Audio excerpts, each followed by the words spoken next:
நெல்லை மாவட்டம் ராதாபுரம் அருகே 3 வயது சிறுவன் கொலை செய்யப்பட்டதால் அப்பகுதியில் பெரும் பதட்டம் நிலவுகிறது.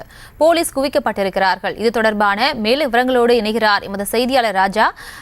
வணக்கம். இந்த 3 வயது குழந்தை கொல்லப்பட காரணம் என்ன? அது தொடர்பான விவரங்கள்.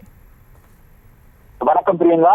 நெல்லை மாவட்டம் ராதாபுரம் அருகே விக்னேஸ்வருடைய மகன் 3 வயது சிறுவன் சஞ்சு இன்றைய தினத்தில் விளையாடு கொண்டிருந்த போது காணவில்லை என ராதாபுரம் காவல் நிலையத்தில் புகார் கொடுத்திருந்தார். புகார் கொடுத்திருந்த நிலையில் ராதாபுரம் காவல்துறையினர் தீவிர விசாரணை மேற்கொண்டு வந்தனர். விசாரணையின் போது அருகே உள்ள சிறுவன் வீட்டில் எதிரே உள்ள பெண் அங்கு இங்காக ஓடிக்கொண்டிருந்தார். தொடர்ந்து காவல்துறையினர் தீவிரமாக விசாரணை மேற்கொண்டனர். விசாரணை மேற்கொண்ட போது சிறுவனை வாஷிங் மிஷினில் குழந்தையை உள்ளே போட்டு கொலை செய்யப்பட்டு சாக்கு மூட்டையை கட்டி பின்வெளியாக வெளியே தூக்கியது முதற்கட்ட விசாரணை தெரிய வந்தது. தொடர்ந்து இந்த கொலை முன்னுரிமையின் காரணமாக எதிர்வீட்டு பெண் தங்கம்மாள் தான் செய்தார் என காவல்துறை தரப்பில் தெரிவிக்கப்பட்டிருக்கிறது.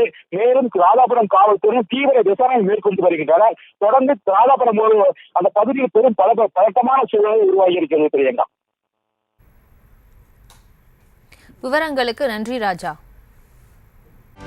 செய்திகளை உடனுக்குடனும் துல்லியமாகவும் தெரிந்து கொள்ள சப்ஸ்கிரைப் பண்ணுங்க.